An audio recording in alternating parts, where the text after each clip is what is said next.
Pagkakasangkot sa PCGG. Noong 1986, matapos ang EDSA Revolution at pagbagsak ni Marcos, si Yao Campos ay nasa Canada ngunit siya ang unang cronies na nakipagkasundo sa bagong gobyerno ni Corazon Aquino. Ang kasunduan niya kasama ang PCGG ay nagresulta sa pagsuko niya ng maraming ari-arian at pera kapalit ng proteksyon laban sa legal na aksyon.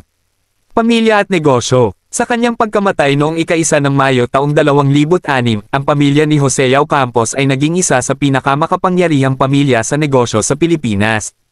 Ang Unilab ngayon ay pinamumunuan ng kanyang anak na si Joy Campos Hes at apo niyang si Clinton Hes. Ang kanyang iba pang anak naman tulad ni na Joselito D. Campos Jr., founder ng NutriAsia, at Jeffrey D. Yao Campos, namamahala naman sa Greenfield Development Corporation. Sa kabuuan, si Jose Yao Campos ay isang mahalagang figure ay hindi lamang dahil sa kanyang kontribusyon sa industriya ng gamot kundi pati na rin dahil sa kanyang malalim na koneksyon kay Ferdinand Marcos at ang papel niya bilang tagapayo at front